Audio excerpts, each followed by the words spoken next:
오늘은 진짜 정의란 무엇인가 라는 제목으로 함께 말씀을 생각해 보겠습니다. 설교 제목이 좀 이상하죠?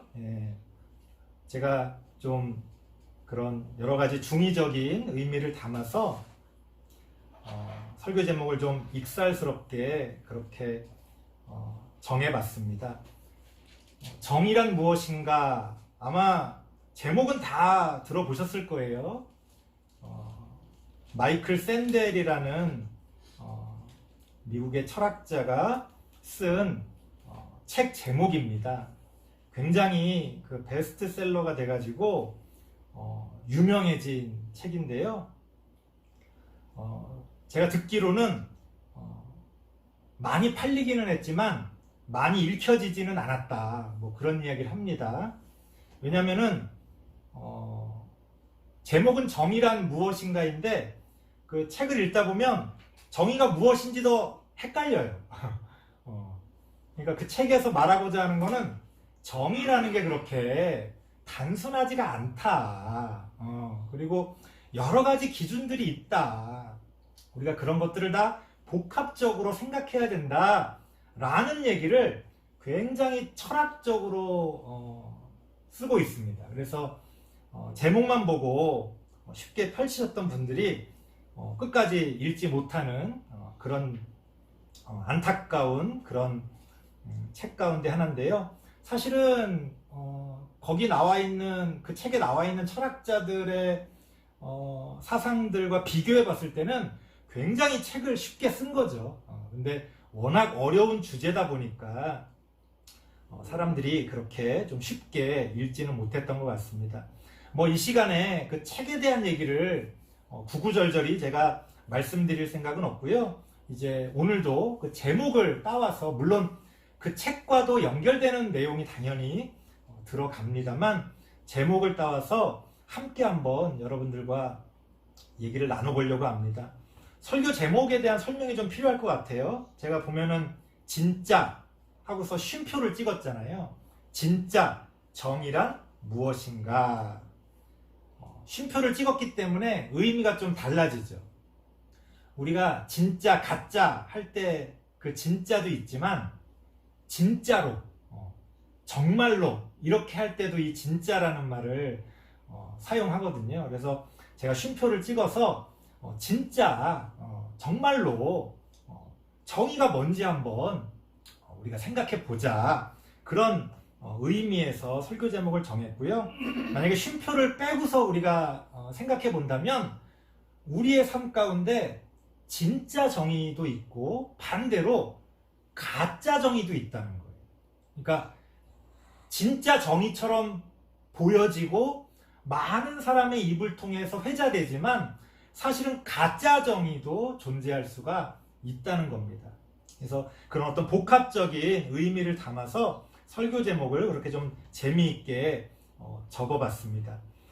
아무튼 오늘은 이 정의란 무엇인가 라는 주제를 가지고 함께 얘기를 나눠보려고 합니다. 아마도 이 책이 많이 팔린 것은 제목 때문에 그런 것 같다라고 전문가들이 분석을 합니다. 무슨 얘기냐면 사람들이 그만큼 정의에 대한 어떤 갈망이 있다는 거지. 우리 사회가 정의롭지 못하고 그렇기 때문에 도대체 정의란 무엇인지 그런 것들을 알고자 하는 사람들의 갈망이 있었다는 겁니다. 사람들은 도대체 어떤 정의를 갈망했던 걸까요? 아울러 진짜 정의란 무엇인지에 대해서도 오늘 함께 좀 얘기를 나눠보려고 합니다. 성경의 이야기를 먼저 한번 살펴볼게요. 오늘 성경에는요, 포도원 일꾼 비유가 나옵니다. 내용은 이렇습니다. 많이 들어보신 내용이겠지만 한번 정리한다는 차원에서 이 비유를 한번 말씀을 드리겠습니다. 포도원에 이제 어떤 수확철이 됐든 아니면 여러 가지 많은 일꾼들이 필요한 시기가 됐던 것 같아요. 포도원 주인이 이제 일꾼을 구하려고 인력시장으로 나갑니다. 인력시장이 별다른 곳에 있었던 게 아니라 지금도 우리나라에서도 그 사람들이 와가서 일꾼을 구하는 그런 어떤 인력시장 같은 그런 장소들이 있어요. 그래서 새벽에 이제 일을 구하는 사람들이 거기 가 있으면은 이제 일꾼을 구하는 사람들이 와서 뭐 미장할 수 있는 사람 몇 명, 노가다 몇 명, 이렇게 해가지고 사람들을 데리고 가는 그런 일들이 있습니다. 우리나라에서도 그런 일이 있지만 예수님 당시에는 그것들이 아주 일상적으로 그런 어떤 형태들이 존재했던 것 같아요. 그래서 사람을 구하기 위해서 이 포도원 주인이 이제 아침 일찍 일꾼을 구하기 위해 인력시장으로 나갑니다. 그 이스라엘의 그 하루가 어떻게 형성되냐면 아침 6시부터 저녁 6시까지 그렇게 12시간을 기준으로 시간을 할애합니다. 그래서 오늘 성경에 나오는 제3시, 제6시, 제9시 이 말이 아침 6시를 기준으로 형성이 돼요.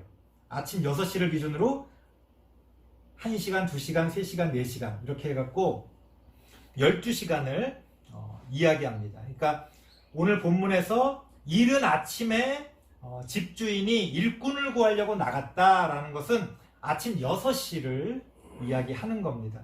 나가서 이제 필요한 사람들을 구합니다. 그러면서 내가 너희한테 한 데나리온을 주겠다. 우리 포도원에 와서 하루 동안 일을 해라. 이렇게 사람들을 이제 데리고 옵니다. 한 데나리온은 당시에 하루 품삯, 하루 일당을 이야기합니다. 그래서 4인 가족 기준으로 해서 그 한 가정이 그 하루 동안에 먹을 수 있는 그런 어떤 것들을 기준으로 정했다고 해요. 그래서 한 데나리온을 약속하고 일꾼들을 데리고 옵니다. 그럼 이제 데리고 와서 그냥 그 일을 시키고 하면 되는데 포도원 주인이 제3시에 다시 인력시장으로 나가요. 아마도 뭐 추가적으로 일꾼이 필요했을 수도 있고, 근데 오늘 본문을 이렇게 읽어보면 아마도 이 포도원 주인이 참 좋은 사람이었던 것 같아요. 그래서 할 수만 있다면 더 많은 사람에게 일거리를 주기 위해서 다시 인력시장으로 나갑니다. 제3시라는 것은 아침 6시를 기준으로 제3시니까 오전 9시가 되는 거죠. 오전 9시에 나가서 또 뭐 놀고 있는 사람이 있나 하고 봤더니 또 사람들이 일자리를 구하면서 서 있는 거예요. 그래서 그 사람들한테 우리 포도원에 와서 일해라. 왜 여기서 이러고 있냐? 하면서 그 사람들을 또 데리고 옵니다. 제6시에도 또 나가요. 6시는 정오가 되는 거죠. 12시. 12시에도 나가서 사람들을 데려옵니다. 제9시, 오후 3시입니다. 제9시에도 나가서 사람들을 데려옵니다. 그러면서 내가 너희들에게 상당하게 품삯을 줄 테니, 왜냐면 이제 그 하루 일당이 한 데나리온인데 아침 6시에 뽑은 사람들은 한 데나리온을 주겠지만 중간에 온 사람들은 이게 애매하잖아요. 이제 계산을 해봐야 되겠죠. 그러니까 내가 상당하게 주겠다. 상당하게라고 번역을 4절에 했는데 원어를 보면 정당한 것으로 너희한테 줄 테니까, 그럼 이제 오늘날 우리 생각대로 하면 그 시급에 맞게 딱 맞게 정당하게 줄 테니까 우리 포도원에 와서 일해라. 그렇게 이제 사람들을 데리고 갑니다. 심지어 제11시에도 집주인이 나가서 일꾼들을 데려옵니다. 11시라고 그러면은 한 바퀴 삥 돌아서 12시간이 기준이니까 1시간밖에 안 남은 거예요. 이제 1시간 있으면 하루가 이제 끝나고, 그 이스라엘 사람들은 해 떨어지면은 이제 일을 안 하거든요. 그러니까 뭐 1시간밖에 일할 수 없는데도 불구하고 이 포도원 주인이 나가서 그 일꾼들을 데려오게 됩니다.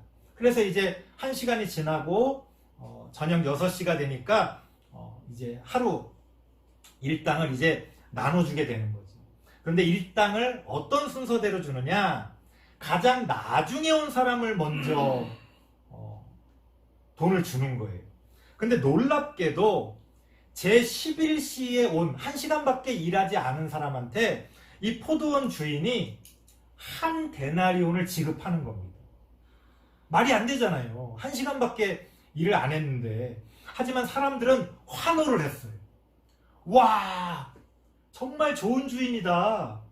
1시간밖에 일하지 않았는데 한 데나리온을 주다니. 그러면 계산을 해보세요. 나는 6시간 일했는데? 나는 9시간 일했는데? 사람들이 막 계산을 하겠죠. 야, 내가 받는 거 이거 얼마야 그럼? 아침 6시에 온 사람들은 아마 환호성을 엄청나게 질렀을 거예요. 1시간 일한 사람도 한 데나리온인데 나는 12시간을 일했는데 와, 오늘 진짜 내가 횡재를 했구나. 사람들이 막 기뻐하고 있는데 사람들의 그 환호는 점점 더 분노로 바뀌어 갑니다. 왜? 그 다음 사람들한테도 한 데나리온, 그 다음 사람들한테도 한 데나리온. 심지어 아침 일찍 가장 먼저 와서 오랫동안 일한 사람들한테도 한 데나리온을 지급했던 거예요. 분위기가 아주 썰렁해졌어요. 수많은 사람들이 이제 막 불만을 갖기 시작합니다. 1시간 일한 사람들 빼고는 다 불만에 사로잡혔어요.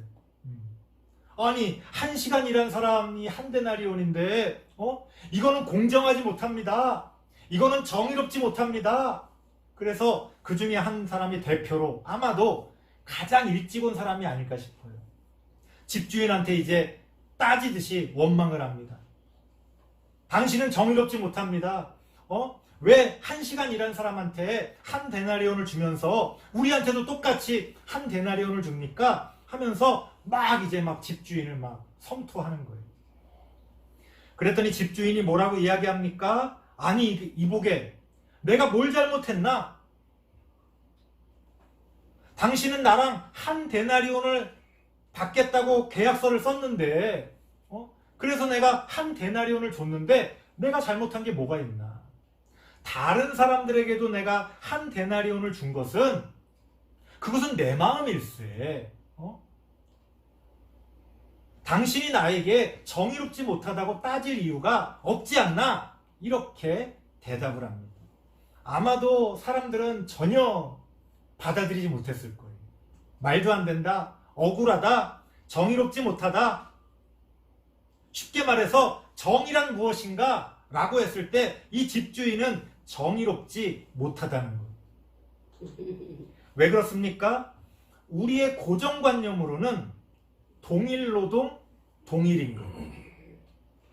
같은 일을 했으면 같은 임금을 받아야 된다. 쉽게 말하면 뭐예요? 내가 더 일했으면 더 받아야 된다. 이게 우리들의 어떤 상식이잖아요. 이게 우리들의 어떤 정의관념이란 말이에요.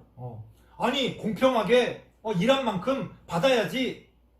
나보다 적게 일한 사람이 한 데나리온 받았으면 나는 그 사람보다 좀 더 일했으니까 좀 더 받아야지. 난 저 사람보다 더 많이 일했으니까 더 많이 받아야지.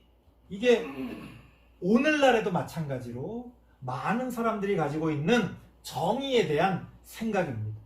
자, 그렇다면 이 포도원 주인은 정의롭지 못한 겁니까? 다시 한번 성경 본문을 찾아서 읽어보겠습니다. 13절입니다. 13절 시작. 주인이 그 중에 한 사람에게 대답하여 이르되 친구여, 내가 내게 잘못한 것이 없노라.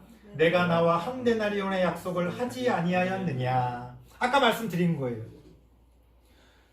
내가 너한테 하루 일당으로 한 데나리온을 주겠다고 약속해서 한 데나리온을 줬는데 내가 뭘 잘못했냐? 이렇게 이야기합니다. 우리의 정의의 또 다른 관념으로 봤을 때 약속한 대로 줬으니까 잘못한 게 없는 거죠. 그럼에도 불구하고 왜 사람들은 이 포도원 주인이 잘못했다고 생각합니까? 이 포도원 주인이 자비와 은혜를 베풀었기 때문에 잘못했다고 생각하는 거예요. 지금 포도원 주인에게 정의롭지 못하다고 따지는 사람들은 뭘 따지고 있는 거예요? 당신이 왜 자비롭냐 이거예요. 왜 당신이 그렇게 은혜를 베푸냐. 지금 그거에 대해서 분노하고 있는 거예요. 말이 안 되죠? 약속한 대로 임금을 받았는데 이 주인이 어렵고 힘든 사람들에게 자비와 은혜를 베풀었다고 해서 지금 그것을 원망하고 그것에 대해서 분노하고 있는 거예요.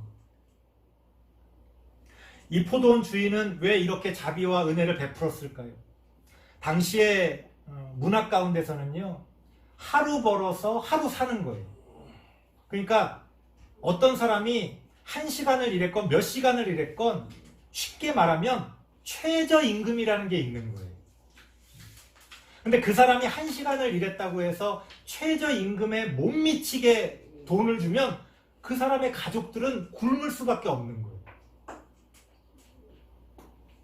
포도원 주인은 한 가정이 살 수 있는 최저임금을 생각해서 그 사람들에게 자비와 은혜를 베푼 거예요. 여러분 생각해 보십시오. 하루 종일 가족들을 먹여 살리기 위해 그 인력시장에 나와서 일자리를 구하기 위해 전전긍긍하며 하루를 버텼던 사람들. 그 사람들에게 우리가 정의란 무엇인가? 라고 묻는다면 뭐라고 이야기할까요? 우리는 그 정의라는 것을 무슨 기계적으로 그렇게 판단하고 똑같이 공평하게 그렇게 나누는 것을 이야기합니다. 능력이 있는 사람은 더 많은 돈을 버는 것을 당연하게 생각합니다. 더 많이 일한 사람이 더 많은 것을 가져가는 것에 대해서 당연하게 생각합니다. 하지만 능력이 부족하고 힘이 없고 연약한 사람들이 굶고 고통받는 것에 대해서는 왜 우리는 돌아보지 않습니까? 우리는 그 사람들이 능력이 없기 때문에 도태되고 능력이 없기 때문에 열심히 일하지 않았기 때문에 그렇게 배가 고파서 그렇게 고통받는 것에 대해서 우리는 그런 것조차도 당연하게 생각합니다. 하지만 정의라는 것은 그런 게 아니라는 거예요. 생각해 보세요. 한 데나리온을 약속한 그 임금을 다 지불하고 한 데나리온을 받을 만큼 일하지는 않았지만 그 사람의 사정과 그 사람의 형편을 생각해서 자비와 은혜를 베푼 그 포도원 주인, 그 포도원 주인에 대해서 왜 당신은 자비와 은혜를 베풀었냐며 따지는 그 사람들, 누가 정의로운 겁니까? 누가 정의롭지 못한 겁니까? 한번 생각해 볼 필요가 있다는 거예요. 우리가 어떻게 자비와 은혜를 베푼 사람에게 정의롭지 못하다고 이야기할 수 있습니까? 도대체 정의란 무엇입니까? 진짜 정의란 무엇인지에 대해서 우리가 생각해 볼 필요가 있다는 거예요. 정의라는 것은 단지 기계적으로 넌 1시간 일했으니까 얼마, 넌 2시간 일했으니까 얼마, 넌 능력이 없으니까 그런 식으로 나누는 게 아니에요. 사람이 사람답게 살 수 있는 그런 최소한의 기준들을 채워주는 거지. 그게 정의라는 거예요. 왜 우리가 죄를 짓고 감옥에 간 사람들의 인권을 이야기합니까? 많은 사람들이 그런 이야기를 합니다. 저런 나쁜 놈들한테 왜 세금으로 밥을 먹여주고 저렇게 뭐 운동을 시켜주고 옛날처럼 고문을 하고 사형을 시키고 그래야 된다라고 이야기합니다. 중세시대에 그러한 범죄자에 대한 혹은 마녀 재판을 통해서 사람들을 죽이는 그런 장면들을 읽어보면요, 얼마나 끔찍한지 몰라요. 그리고 거기에는 정의가 죽어 있습니다. 정의라는 게 뭡니까? 그렇게 잘못한 만큼 벌을 받고 능력대로 돈을 벌고 그것이 정의입니까? 그렇지 않다는 거예요. 진짜 정의에는 자비와 은혜가 포함되어 있다는 겁니다. 정의라는 것은 최소한의 인간적인 기준을 충족시켜주는 거예요. 그 이상으로는 뭐 여러 가지 능력에 따라 또 열심히 일한 만큼 어떤 것들이 나눠질 수 있겠죠. 하지만 사람이 사람답게 살 수 있는 최소한의 기준들을 우리가 생각하지 않는다면 그곳에는 정의라는 것이 존재하지 않는다는 겁니다. 그저 공평하게 똑같은 기준에 따라 모든 사람에게 똑같은 것을 적용하는 게 정의는 아니라는 겁니다. 다른 어떤 철학적인 이야기는 하지 않겠습니다. 성경이 말하는 정의라는 것은, 성경이 말하는 진짜 정의라는 것은 바로 그런 하나님의 자비와 은혜가 그 안에 포함되어져 있다는 거예요. 그런 하나님을 믿는 우리는 어떤 정의를 추구해야 합니까? 오늘날 우리가 진정으로 갈망해야 할 정의란 무엇입니까? 우리의 삶을 다시금 돌아보면서 우리가 어떤 세상을 살아가야 할지, 어떤 세상을 만들어가야 될지에 대해서 고민해야 할 필요가 있다고 생각됩니다. 우리가 천국에 간다, 예수 믿고 나는 나중에 천국에 갈 거야, 이런 이야기를 하잖아요. 그런데 성경에서 말하는 천국이라는 건 죽어서 가는 나라가 아니에요. 성경에서 말하는 천국은 지금 이 땅에서 우리에게 실질적으로 우리 앞에 이루어질 수 있는 그런 하나님의 나라를 성경은 먼저 이야기합니다. 지금 이곳에 지옥이 펼쳐져 있는데 나는 예수 믿었으니까 죽어서 천국 간다 라고 말한다면 도대체 그 이기심에 어떻게 하나님에 대한 신앙이 들어갈 수가 있습니까? 지금 이 땅에 많은 사람들이 지옥 같은 삶을 살고 있는데 나는 예수 믿었으니까 죽어서 천국 갈 거야 라고 말하는 것이 과연 정의로운 신앙입니까? 말이 안 되는 거죠. 이 사람들이 다 지옥에 간다면 차라리 나도 지옥에 가겠다 라고 말하는 것이 바로 그것이 성경이 우리에게 전하고 있는 정의에 대한 생각입니다.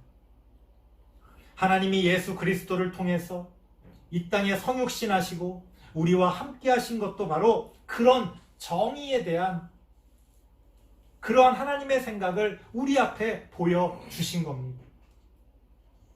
가난하고 힘없는 사람들, 그 사회에서 배제되고 소외된 사람들, 예수님은 그들을 찾아가셔서 구원을 말씀하셨습니다. 하나님이 그들과 함께 하신다는 것을 이야기하셨습니다. 오늘날 하나님을 믿고 예수 그리스도를 따르는 우리들도 그런 성경의 진짜 정의를 따라 자비와 은혜를 베풀며 하나님의 나라를 만들어가고 세워가는 우리 모든 성도님들 되시기를 바랍니다. 기도하겠습니다. 하나님 감사합니다. 진짜 정의란 무엇입니까? 우리는 어떤 것을 정의라고 생각하며 어떤 정의가 이루어지는 세상을 살아가고자 하고 있습니까? 하나님이 우리에게 약속하신 그 정의를 생각하며 진짜 정의를 이루어가는 우리들이 되어지기를 원합니다. 나부터 그러한 하나님의 정의를 따라 우리의 삶 가운데서 하나님이 기뻐하시는 정의의 열매들을 맺어갈 수 있도록 하나님 도와 주시옵소서. 예수님의 이름으로 기도드리옵나이다. 아멘.